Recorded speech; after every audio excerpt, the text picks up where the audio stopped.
दोस्तों, सीरियल पत्ती ब्रह्मचारी की आने वाली किस्त में सूरज को आखिरकार ये मालूम हो जाएगा कि जिस ईशा को वो खुद गर्ज और धोखेबाज समझता रहा, दरअसल उसी ईशा ने उसे आईएएस ऑफिसर बनाने के लिए अपनी मोहब्बत और खुशियों की बहुत बड़ी कुर्बानी दी थी। वो कई सालों से खामोशी के साथ सूरज के लिए आकाश के हर जुल्म और तकलीफ को बर्दाश्त करती आ रही थी, मगर इस हकीकत से कोई वाकिफ नहीं था। जब ईशा को सूरज की मौत की खबर मिलती है तो वो अंदर से मुकम्मल तौर पर टूट जाती है। इसका दिल ये मानने के लिए तैयार ही नहीं होता कि सूरज उसे छोड़कर जा सकता है। इस सदमे को बर्दाश्त न कर पाने की वजह से वो बेहोश होकर गिर जाती है। आकाश उसे घर ले आता है और जब ईशा को होश आता है तो वो कहता है कि अब तुम मुकम्मल तौर पर मेरी हो चुकी हो। मैंने सूरज को हमेशा के लिए रास्ते से हटा दिया है और अब हमारे दरमियान कोई नहीं आएगा। लेकिन असल मोड़ तो अब आता है, क्योंकि दूसरी तरफ सूरज बिल्कुल जिंदा और महफूज होता है। इसने अपने वालिद अरवन जी के साथ मिलकर अपनी मौत का ड्रामा रचाया होता है ताकि वो ये जान सके कि आखिर ईशा सबसे क्या छुपा रही है और वो बार बार खुद को उसकी धर्म पत्नी क्यों कहती थी, जबकि उसकी शादी तो आकाश से हुई थी। इधर घर में सूरज की आखिरी रसूमात जारी होती है और इधर सूरज अपने मिशन पर निकल पड़ता है। जब आकाश ईशा को वापस अपने साथ ले जाने के लिए सूरज के घर आता है तो सूरज उसी मौके से फायदा उठाने की कोशिश करता है। कभी अचानक तेज हवा चलने लगती है, कभी दिए बुझ जाते हैं और कभी सूरज की तस्वीर पर चढ़ा हवा हार उड़कर सीधा आकाश के गले में जा गिरता है। ये सब देखकर आकाश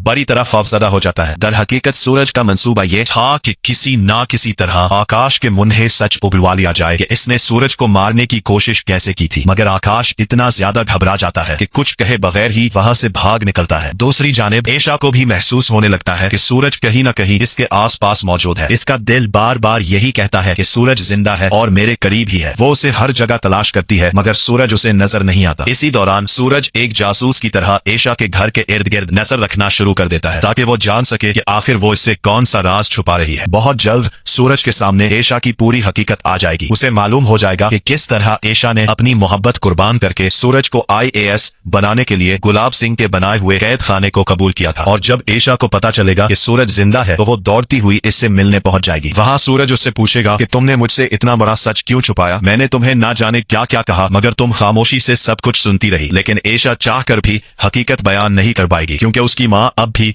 गुलाब सिंह की कैद में है। अगर ईशा ने जुबान खोली तो गुलाब सिंह इसकी माँ की जान ले सकता है। अब सूरज हकीकत का काफी हिस्सा जान चुका है मगर वो सब कुछ ईशा की जुबान से सुनना चाहता है। और अब हालात चाहे जैसे भी हो, दुनिया की कोई ताकत ईशा और सूरज को एक दूसरे से जुदा नहीं कर सकती, क्योंकि बहुत जल्द सूरज ईशा की ढाल बनकर आकाश को इसके गुनाहों की सजा देगा। आकाश ने आज तक ईशा को जितनी भी तकलीफें दी है, सूरज उनका एक एक हिसाब चुकाएगा। अब देखना यह है कि क्या इस बार सूरज गुलाब सिंह के बनाए हुए इस पिंजरे को तोड़कर ईशा को हमेशा के लिए आजाद करवा पाएगा या फिर गुलाब सिंह एक बार फिर दोनों के दरमियान आकर उन्हें जुदा कर देगा। आपकी क्या राय है? कमेंट्स में जरूर बताइए और वीडियो पसंद आए तो लाइक और चैनल को सब्सक्राइब करना मत भूलिए।